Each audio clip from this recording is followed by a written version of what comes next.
안녕하세요. 달란트 투자입니다. 현재 이 12월 결산 법인의 3분기 실적 발표가 마감이 됐습니다. 11월 14일을 기점으로요. 그래서 현재 한 1,800개가 넘는 그런 상장사가 실적 발표를 마무리한 상황입니다. 지금이 가장 바쁜 시기죠. 이 투자자들한테요. 왜냐하면 어떤 기업의 실적이 잘 나왔고 또 어떤 기업이 안 나왔는지 이런 거에 따라서 여러분들의 관심주 그리고 포트폴리오 조정이 일어나야 되기 때문이죠. 그래서 준비했습니다. 오늘은 이 3분기 실적 기준 우량주 10선을 선정해서 여러분한테 소개해드리는 시간을 갖겠습니다. 자, 이 10선을 선정한 기준 첫 번째는요. 매출액이 전년 동기 대비 10% 이상 증가를 하고 영업이익은 20% 이상 증가한 종목입니다. 두 번째 기준은 너무 초대형주나 극소형주 같은 경우에는 배제를 했습니다. 대형주, 삼성전자, SK하이닉스 이런 건 제가 굳이 설명 안 드려도 알 테고, 소형주는 또 너무 소형주는 위험하잖아요. 아무리 실적이 잘 나왔어도. 세 번째는 전 업종에서 골고루 선정을 했습니다.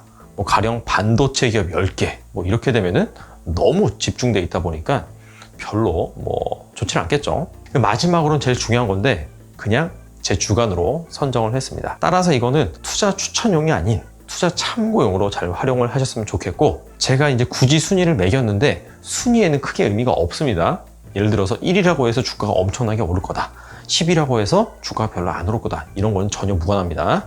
이런 것들을 잘 참고하셔서 보셨으면 좋겠습니다. 자, 먼저 10위입니다. 10위는 청담러닝입니다. 3분기 매출액이 14% 늘었고요. 영업이익은 33% 증가를 했습니다.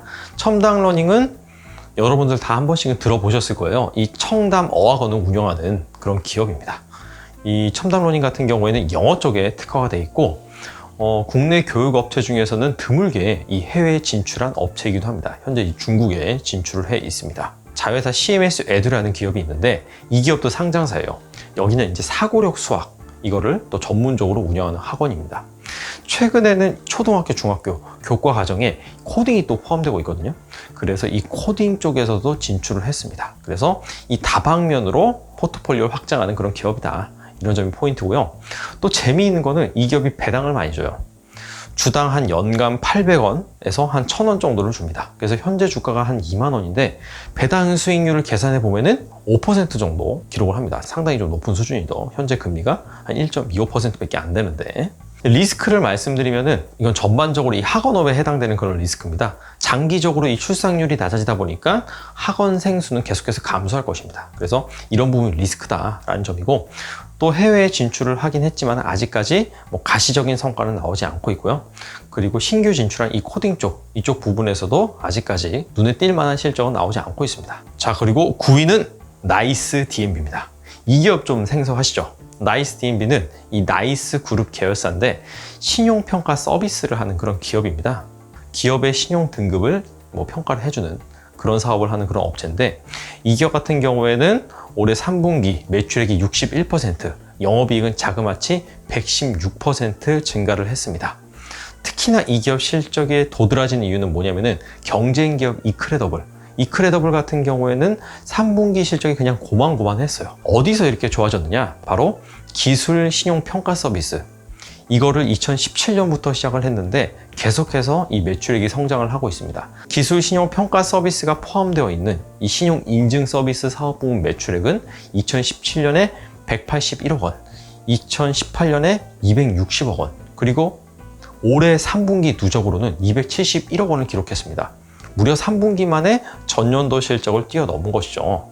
기술 신용 평가 서비스가 뭐냐면은 그 기업의 여러 가지 자금 사정, 그 다음에 여러 가지 제품, 이런 것들로 신용평가를 해요. 신용평가 서비스 업체가.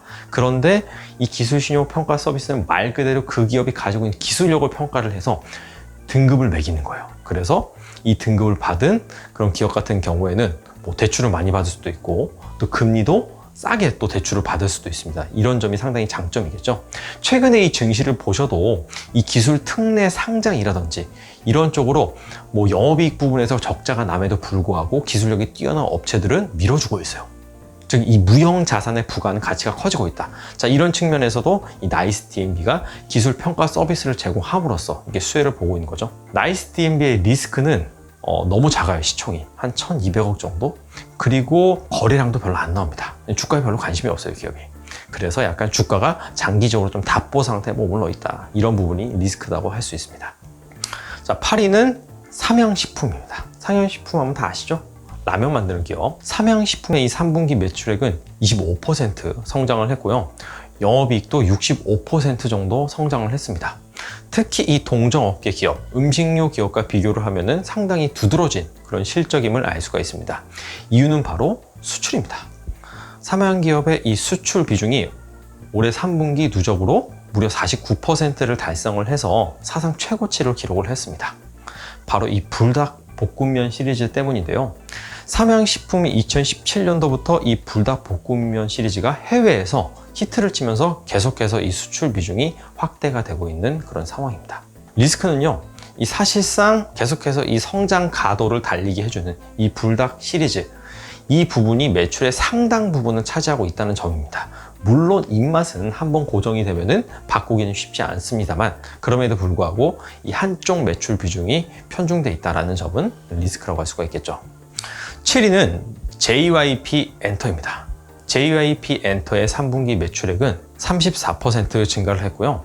영업이익은 74% 증가를 했습니다. 바로 이 콘서트 부분이 무려 전년 동기 대비 150% 이상 성장을 했고, 음반 판매, 유튜브 매출액도 계속해서 증가를 하고 있습니다. 이 엔터 업체들이 최근에 좀 좋아진 게 뭐냐면 바로 유튜브예요, 유튜브.